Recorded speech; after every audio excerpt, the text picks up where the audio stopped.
যেখানেই তুই থাকিস না কেন তুই ঠিক আসবি। হিংটিং এর এই অবস্থা, মরতে বসেছে ও, আর তুই আসবি না, এ তো হতে পারে না, তাই না? কিরণমালা, তুই নিজে হাতে হিংটিং এর হৃদয় খণ্ড আমাকে তুলে দিবি। সবাই শোনো, ভয়ঙ্কর এক যুদ্ধের জন্য প্রস্তুত হও, কারণ আমি জানি কিরণমালা এত সহজে ওই হৃদয় খণ্ড আমার হাতে তুলে দেবে না। হিংটিংকে কেড়ে নেবে বলেই ও আসবে। আসবে না কটকটি, আমি এসে গেছি।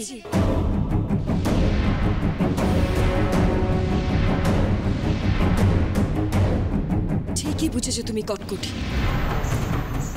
আমি আমার সন্তানকে রক্ষা করার জন্য শুধু তোমার সামনে কেন, সাক্ষাৎ মৃত্যুর সঙ্গেও লড়তে প্রস্তুত। আমি তোমাকে ভয় পাই না কটকটি। এর আগেও তুমি আমার কাছে পরাজিত হয়েছো, আর আজও তুমি আমার কাছে পরাজয় স্বীকার করে এখান থেকে পালাবে। চুপ! একটাও কথা আমি তোর মুখ থেকে শুনতে চাই না।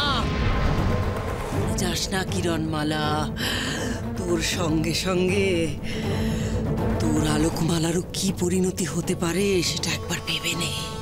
আমার আলোকমালাকে আমি তোমার অশুভ গ্রাস থেকে মুক্ত করবই।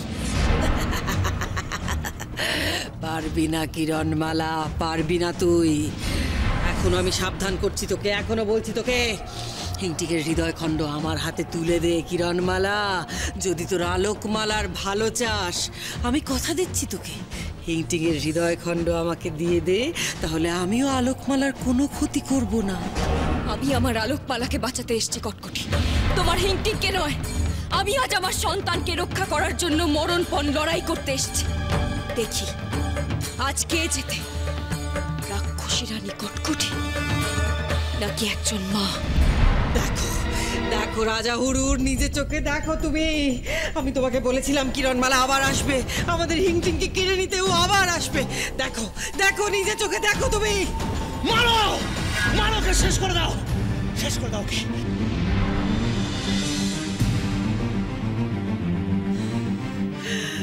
আয় কিরণমালা আয়, দেখা যাক তাহলে কে জেতে।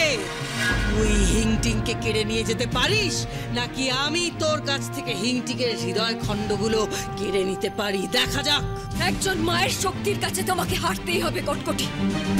একজন মা তার সন্তানকে রক্ষা করার জন্য আজ অস্ত্র ধারণ করছে।